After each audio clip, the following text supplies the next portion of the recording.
Saya masih bersama salah satu warga negara Indonesia yang ikut dievakuasi dari Iran. Ia juga pernah menjabat sebagai anggota DPR RI periode 2014-2019, Zulfan Lindan, serta pengamat ekonomi, Political Economy and Policy Studies, Antoni Budiawan. Kalau mengutip artikel opini disampaikan Pak Khatib Basri di artikel opini Harian Kompas tanggal 11 Maret waktu itu, Pak Antoni, yang menyebut ada 3 pilihan untuk kondisi yang ada sekarang ini di negara kita imbas dari konflik AS Israel versus Iran ini. Antara menaikkan penerimaan, menambah utang, atau potong belanja. Untuk jangka pendek, di momen kita lagi Ramadan dan Lebaran yang harusnya daya beli meningkat, ekonomi bisa tumbuh, bahkan sejak awal tahun pemerintah optimistis kuartal 1 kita bisa 6% pertumbuhannya. Mana yang paling bisa memungkinkan? Skenario mana yang paling memungkinkan, Pak? Ya, jadi tulisan tadi kan secara ini konfirmasi bahwa kita akan melewati defisit 3%. Jadi bagaimana mengatasi mitigasi defisit 3% tadi? Ya cuma ada 3 cara. Naikkan pendapatan, kurangin pengeluaran, atau nambah utang. Defisitnya tetap 4%, kita nambah utang gitu. Nah, penerimaan negara menurut saya itu sulit sekali dilakukan dalam jangka pendek. Jangka panjang pun sebenarnya Prabowo ini sudah mencanangkan pendapatan pajak itu kan naik menjadi 15%, 16% ya. Tapi kalau kita lihat 2025 malah turun gitu rasio penerimaan pajak terhadap PDB gitu. Nah itu pertama. Dan otomatis penerimaan pajak ini akan naik kalau ada kenaikan harga batu bara juga gitu. Jadi harga energi ini, minyak ini akan diikuti dengan harga-harga komoditas lain yang kita punya andalan ekspor kita. Sawit, batu bara dan sebagainya. Tahun 2022 kita punya pendapatan fiskal kita itu naik 40% itu, 38% sampai naik hampir 600 triliun gitu. Jadi itu masih dimungkinkan karena kita punya ekspor itu jauh lebih besar dengan batu bara, dengan kalau persentase kenaikannya sama ya, itu satu. Di luar dari itu kita tidak bisa, menurut saya sangat sulit. Jadi kita harapkan ya itu kenaikan komoditas.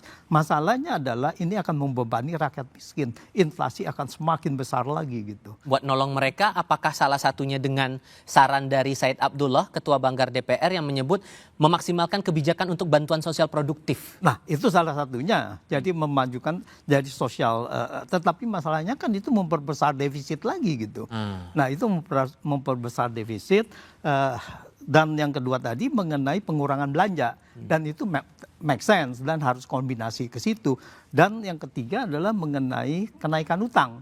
Kalau kenaikan utang itu berarti dia harus mengubah undang-undang. Mengubah undang-undang yang paling cepat adalah dia harus mengeluarkan Perpu seperti Perpu 2020 ya sewaktu pandemi. Sekarang ini Perpu perang kan gitu.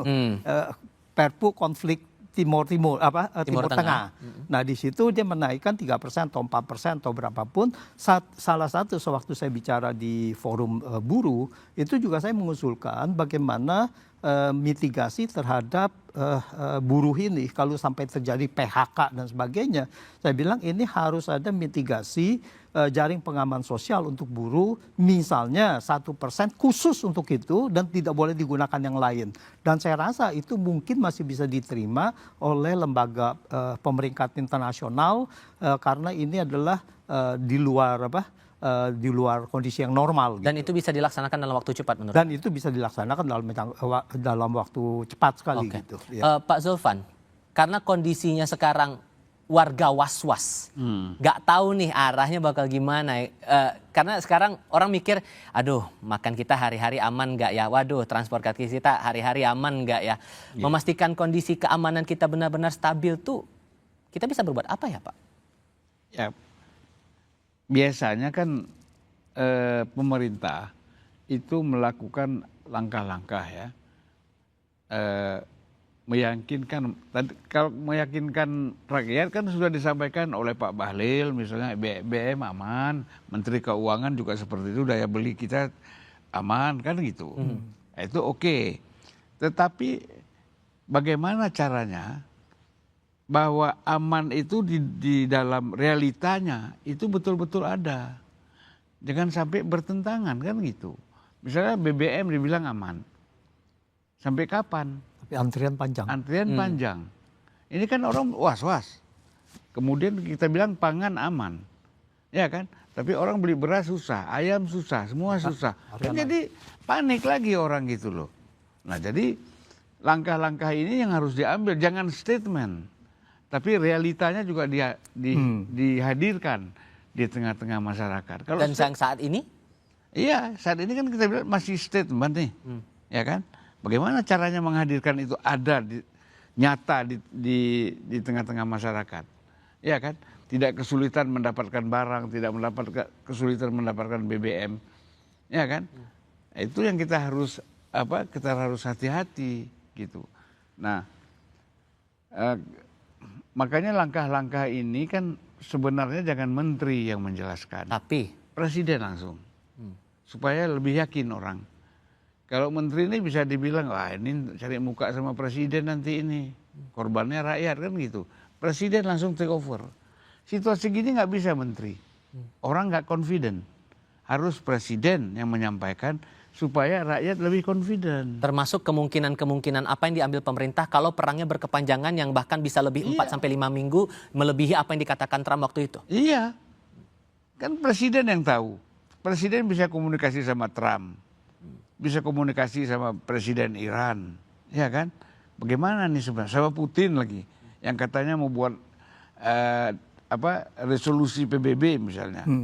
Dan itu kan upaya, tapi walaupun keyakinan saya jauh dari memungkinkan ya, karena Iran itu sekarang pokoknya kita jangka panjang.